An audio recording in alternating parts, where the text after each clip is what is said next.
Okay, one more example with percent. So this time I'm only working with percent and there's no context, which is maybe a little bit confusing. I'm still going to use my double number line in order to organize my thinking. And a double number line has to start with 0 and 0. So let me see. Why do I know that I'm going to be able to use a double number line? Why do I know that this is proportional? Percentage relationships are always proportional. So I know that for sure. And we've seen in other videos that if you take a 0% of anything, so let's even work with this 87 here, 0% of 87 is still going to give me a result of 0. So here I could say that the percent is on top, and I know that 0% is going to go and give me a result. So the number, these are only about numbers, they're not really counting anything, gives me a resulting number of 0. And so that's matching down there. All right, so then it said, what is 53% of 87? Okay, so I need to locate these two values on my number line. So 53%, I don't know, maybe just in the middle-ish, and that's 53. And it's following along, dot, dot, dot, dot, that we're over here to, ooh, weird. Following along that we actually go to percent. I also need to put on the 87. So if it's of 87, then we know that 87 is the total. So 87 is a number value, and I'm going to go up to a very large number value.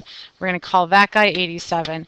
If it's your total, that means it is, in fact, your 100%. Okay, so I know to go here. All right, so ideally, we're trying to figure out what number is associated with 53%. I can kind of guess. My guess is that 53 is almost 50%. So 50% is about half of 100. So my estimate is I want about half of 87. So estimate 87 over 2. What's that? Like 43.5-ish. It's going to be a little low. That's my estimate. If I get a number that's well off from 43.5 for my question mark here, then I can probably assume that I've made a mistake. All right, so these are some pretty nasty numbers. There's lots of ways that I can address this, but I see like 53 is not a nice number. It's pretty hard to get there, so I think I'm just going to take it down to a very easy number to work with. I'm going to talk about 1%, because if I know 1%, then I can just scale up to 53%. So I have to think to myself, what do I need to do to 100 to get it to 1? And I'm really only using multiplying and dividing. So of course I need to take the 100 and divide it by 100. So anything divided by itself is just going to give you an answer of 1. Now the 87 then, I need to continue in the same order. I need to divide as I go across to figure out what number is associated with 1% of 87. So dividing by 100. I could use my calculator.